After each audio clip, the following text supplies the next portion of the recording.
Ваше Высокопреосвященство, Your Eminences, Holy Fathers, братья и сестры, brothers and sisters in Christ.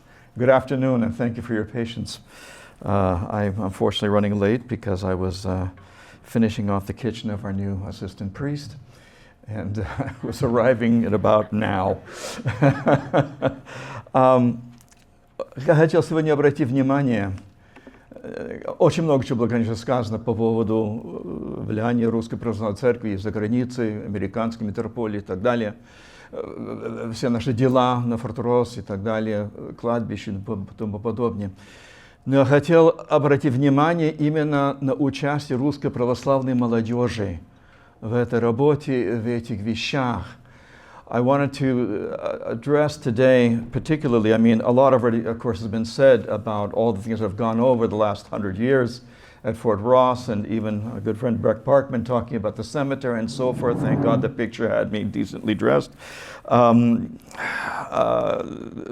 I wanted to address today was the involvement of our Russian Orthodox youth in Fort Ross. Father John very rightfully noted that Fort Ross is not merely a place to be studied archaeologically or historically or whatever. It is a part of our past. It is part of who we are. And it is important to us to recognize that and to make it a part of who we are today and for the future. За эти 100 лет, которые мы ездим на Форт Росс с паломничеством и так далее, 75 лет русская скаутская организация активно участвовала в этих паломничествах. Не только в том, чтобы там приготовить то, что нужно, привезти из города.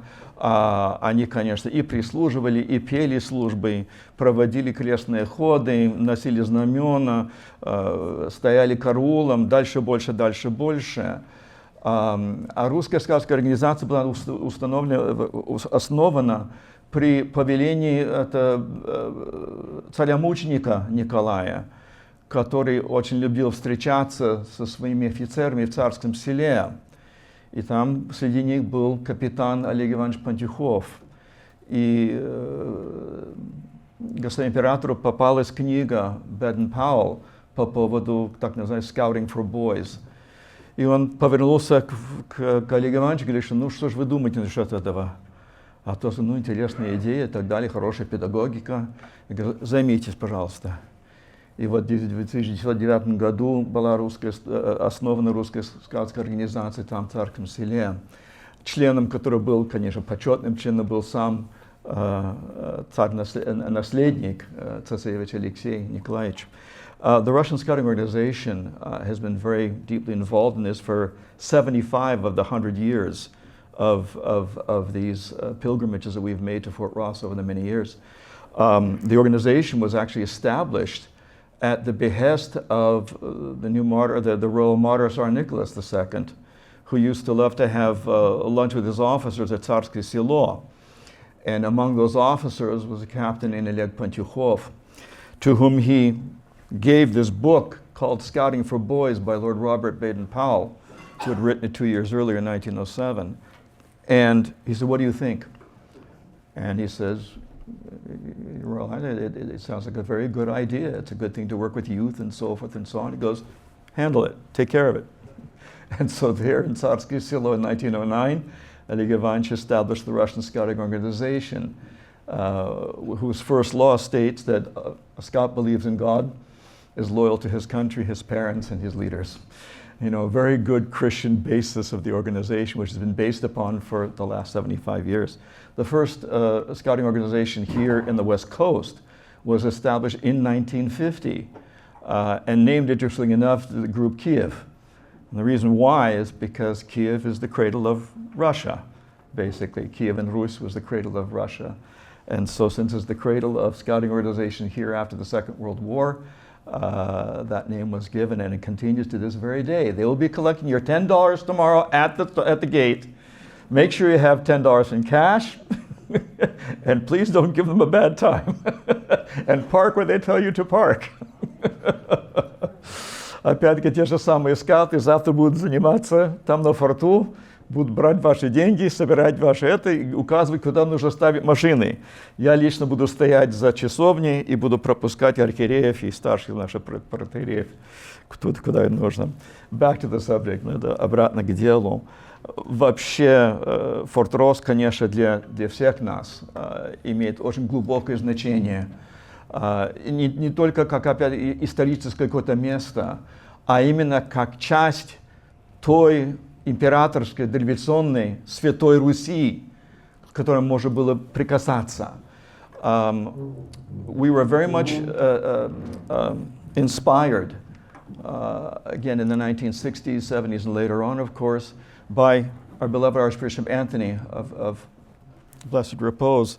There saying a propoved at the cemetery at Fort Ross. Vladika was very adamant about the importance of Fort Ross, not merely as a historic or archaeological site, but as part of our homeland, a place that we could come and touch, if you will, that which was our homeland, as it was the furthest point of the Russian Empire in the 19th century, untouched by, of course, the Soviet Union and so forth.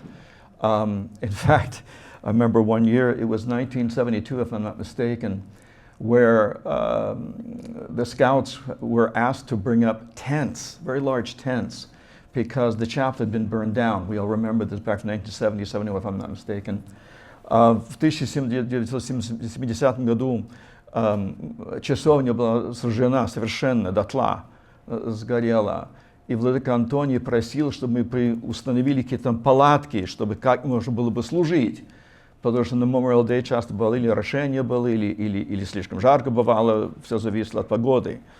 И владыка просил, и вот скауты приехали туда, и как раз они были очень вдохновлены, потому что они опять-таки постарались продолжать без опять-таки прекращения этих служб, несмотря на то, что часовни уже не было. The scouts were very inspired with a desire to continue these pilgrimages unabated, even though the chapel was no longer there.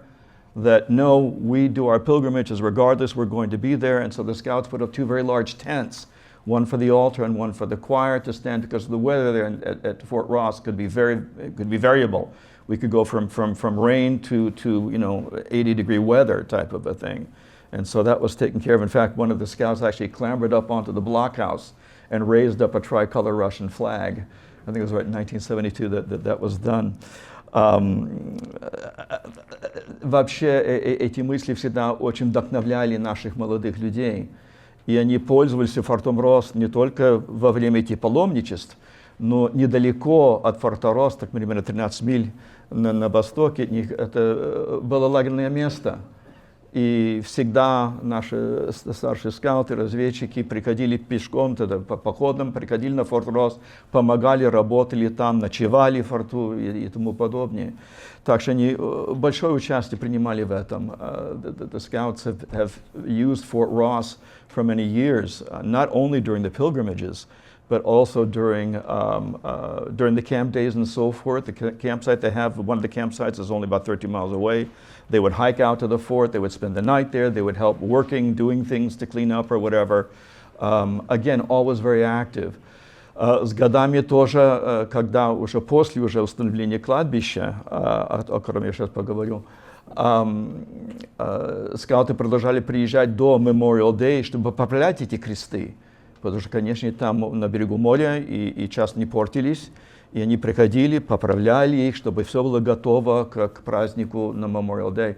The scouts to this day continued to go up to even after the cemetery was established, to go up and check to make sure the crosses are all still okay. If they're falling apart, they repair them. If they need to be replaced, they replace them.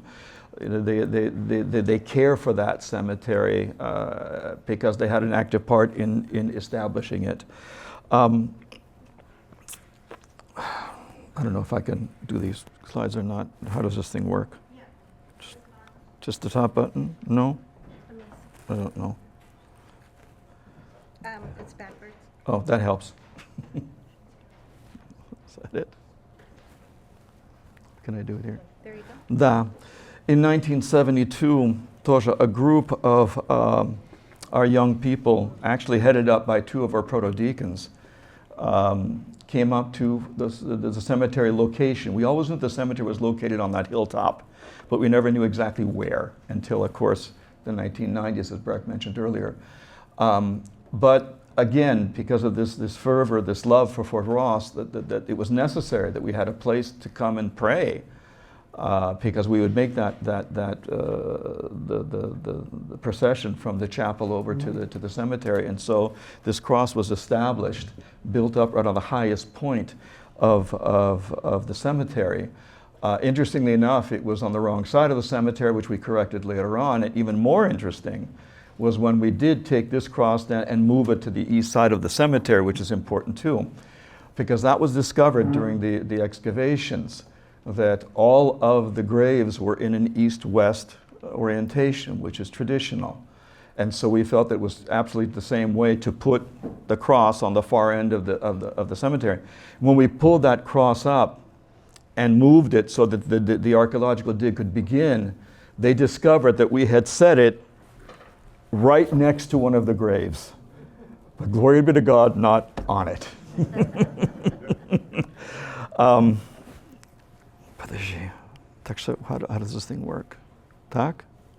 Oh, come on, Robin, help me out, would you please? I don't know how to make this thing work. Of course, I'm so sorry. I'm just not really good at this. It's the arrows. Okay, well, oh, there we go. Да. Интересно, раньше, конечно, всегда из пули стреляли просто ради показухи. Интересно, что дети знали и понимали, что из Форта Росс ни разу эти пули не стреляли против врага. As Father John mentioned earlier on about the relationship between the local Kashaya and Pomo tribes with the Russians here, that Fort Ross is a misnomer, of course. It should be called Settlement Ross, you know, because of course the vast majority of people lived outside of the walls of the fort and so forth. But the fact of the matter being that the cannons were always fired just for ceremonial reasons or celebratory reasons, but never against an actual enemy.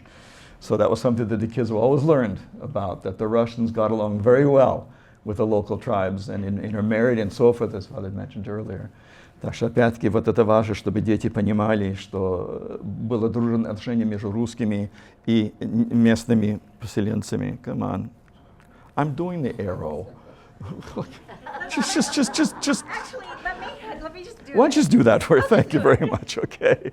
Опять-таки напоминаю, вот как раз среди этих, это мой сын держит, ему сейчас почти 40 лет уже. Но вот опять-таки большинство из этих детей и все находят в нашей скаутской организации. Most of these young people here you see carrying the banners and the crosses and so forth are all part of our scouting organization. And of course, these are all altar service in all of our various churches in San Francisco and the entire Bay Area. Так что, опять-таки, again, they've been actively involved in this for generations. Как раз 1993 was an important year. Интересно, что в 1993 году мы узнали о том, что происходит на Форт Росс на кладбище. И это, между прочим, я узнал совершенно случайно. Совершенно правильно, конечно, те, которые занимались этим делом, получали разрешение от местных властей, от штатских властей, от местных жителей, Кашая, Пом и так далее, и от американской митрополии того времени. Зарубежная церковь этом больше мало знала. It was interesting that when the archaeological dig began, of course, there was a requirement to get all sorts of permissions. First from the state of California, from the Parks Department, you know, from the Kashaya Pomo tribes, and from the Russian Orthodox Church. And they did so through the church, the Orthodox Church in America. I happened to be working at Sonoma County as a communications director still as a young priest then. And I remember the assistant coroner calls me up. He goes, Alex, they're digging up dead bodies at Fort Ross. You want to come? Был случай, что я еще работал тут, в Sonoma County, в государственном учреждении, и ко мне подошел один из офицеров и говорит, что, оказывается, они выкапывают мертвых телес на Форт Росс. Хочешь, приезжай, поедем вместе. He brought a couple of body bags. I said, Tom, you're not going to need those, trust me. Мы приехали, конечно, и там уже работа шла вовсю. Это было очень интересно. И мы даже немножко участвовали в этом. We actually kind of got a little involved in taking our toothpicks and our toothbrushes and things like that to start helping, doing some of the archaeological. It was very, very interesting stuff. But much more happened later on. Can we get the next? Thanks, Reverend. Okay. See, now you got it. Еще дальше. Yeah. Go on. Oh, go back? Go on. No, keep going. Mm-hmm. One more. In 1994, after the digs were pretty much done, I had put a request in with Lynn Goldstein and Breck and so forth to please identify each of the grave sites. We thought this was a very important point in that, again, going back to this whole ideology of venerating this place as some place that is sacred and holy. This was a cemetery. These are Orthodox Christians who are buried here. Здесь похоронены православные люди. И вот наши скауты были очень заинтересованы этой идеей, и я попросил археологов, чтобы они отметили бы все могилы, дали бы нам знать, где они находятся. И опять-таки интересно было, что действительно все могилы были лицом на восток, как полагается. Так что мы перевели главный крест с одной стороны кладбища на другую сторону, чтобы опять-таки все эти покойники смотрели бы на крест. The importance here was that understanding how things were set up at the cemetery now, that we could, one, mark these graves, two, set up that main ceremonial cross in a more correct location, and be able to honor the people who were buried here. In 1994, we established a commission to basically renovate, if you will, put a cross on every single grave that was identified. Мы хотели поставить православный крест на каждой могиле. И опять-таки не ради каких-то археологических понятий, а именно просто из любви к православному человеку. This was done, this intention of putting a cross up at every grave was not intended as an archaeological reconstruction of Fort Rosa, the cemetery. The reality is we don't really know what the cemetery looked like. We have like one or two pictures that have various sorts of monuments and so forth, but we really don't have anything definitive. There is even like a totem pole there and so forth, so it's possible that it was a mixture of various things. But of course, as the years went by, everything was gone and wiped out completely. So we decided, just as a matter of uniformity and so forth, that we would place a simple, rustically built redwood cross, Orthodox cross, on each and every grave. And we solicited contributions, and we sent out a letter, and it went worldwide, and the response was phenomenal. Every single Russian immigrant organization in the world, and I'm not kidding, they came from North America, South America, Australia, Africa, Europe, everywhere. People were sending in contributions and asking to have a cross placed in memory of someone, in honor of someone, or from a certain organization, and so forth. Мы вызвали призвание людям, кто хочет поставить, так сказать, как спонсор, поставить крест на могилу одного из этих людей, этих могил, пришлить нам пожертвования и так далее, со всех стран мира. Со всех русских организаций и так далее поступили пожертвования. Просили, пожалуйста, поставьте в память того-то, поставьте вот от нашей организации там, в Австралии, там, в Южной Америке или там где-либо. Люди повсюду жертвовали, так что деньги были, чтобы соорудить эти кресты, да еще гораздо больше их, что их можно было заменить, когда нужно было. We in fact had so many contributions that we made a lot more of the crosses than were actually necessary. I believe the final number, the count was, I think, 136 graves, I think, that we discovered. And there's a thought, too, that in fact, a number of those graves may have been lost underneath the road that was because the cemetery goes right up to it. A particular note, между прочим, was something that was very touching to the young people as they were working out there. Was a section, because we knew through history there was an epidemic where a number of the children were lost during that epidemic. And we surmised that there's this one section of the cemetery very close to the road where the crosses turned out to be very, very close to each other. And I remember the young people asking us, why is that? Why didn't they just spread the graves out the way they're supposed to? I go, because I'm going to bet you those are where the children were buried. Я говорю, что вот как раз интересный момент, что нашли, когда ребята стали ставить кресты, там одно место, где они кресты очень близко стояли друг у друга. И дети спрашивали, почему это так? Я говорю, потому что была эпидемия, и много детей погибло в 1 или 2 года, и в течение этих лет, вот, вероятно, они похоронили все вместе. И вот это на них очень подействовало. This had a great effect on these young people, and they felt a sense of honor and privilege, честь, чтобы участвовать в этом деле, that they felt very honored and privileged that they were able to participate in this activity. I think we have a slide of them working. Дети собрались в один день, мы отслужили. Вот это, that's our dear friend Breck Parkman here on the left. Lynn Goldstein, who had up the entire thing, and myself with our very first cross, but the next one too. And we ceremoniously, this again, Archbishop Anthony meeting Sandy Osborne, once again there at Forest, one more time. And then, this is a little bit later on, but it was important to note here too. I'm sorry, I got off track a little bit. What I wanted to mention too was that since the permission and so forth all came from the Orthodox Church in America, when I found out about what was going on, I reported to Vladika Anthony what was going on. He was very, very interested.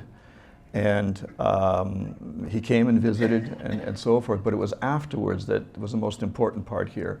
Опять я раньше говорил о том, что когда мы узнали об этом, я случайно узнал об этом, наш правящий архиерей еще об этом ничего не знал. Я ему об этом доложил, и Владыка был очень заинтересован этим. И сам поехал туда навещать, посмотреть, но у него было одно потребование, что было исполнено.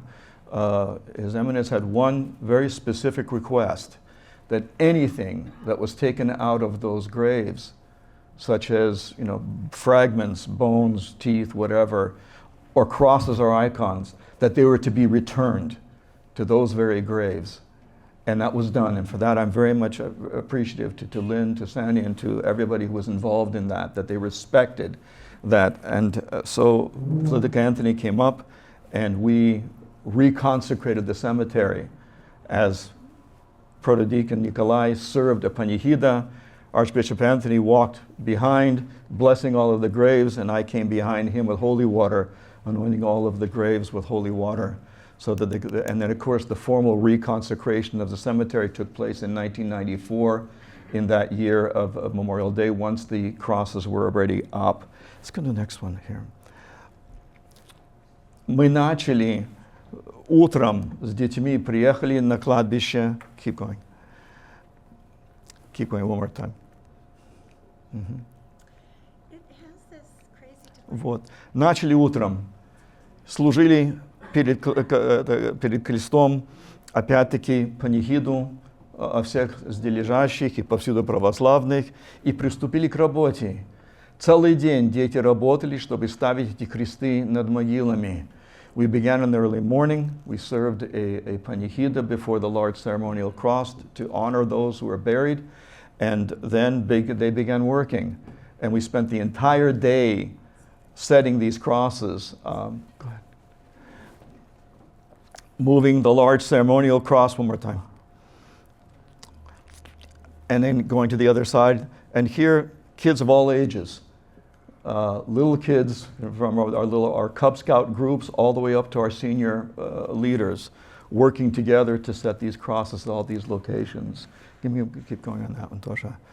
Because we were working late into the evening, and finally by the evening, this is what the cemetery began to look like. Go ahead, finish up. И вот как раз at the end of the day, that was the work that they had completed. That's good. Again, it's important to note that this was done as, again, one more example of how the youth have been very much involved in doing this, very much involved in Fort Ross, and they have been for the last, like I said, 75 years. And again, I reiterate what Father John said earlier. It is, again, our identity. It is part of who we are, not merely our history, not merely something archaeological. And we're very fortunate to have Fort Ross here in our neck of the woods, so to speak. And our sincere thanks to the State Parks Department, to the Fort Ross Conservancy, and to all those who have made such a terrific effort to keep Fort Ross, you know, up to date, alive, and so forth, because the Scouts continue to use it as a place to camp and to visit and so forth. They continue to be a part of these very important pilgrimages, and I think that future generations will enjoy the same. Опять-таки хочу поблагодарить штатных властей, Forest Rock Conservancy, другие, которые так трудятся, чтобы охранять это место, потому что и скауты до сих пор пользуются этим местом, опять-таки участвуют в этих в паломничествах, и для них это важная связь, опять-таки, с их родиной, с их, опять-таки, культурой, и, опять-таки, самое главное, с их верою. И дай Бог, это будет продолжаться их много-много лет. Thank you very much.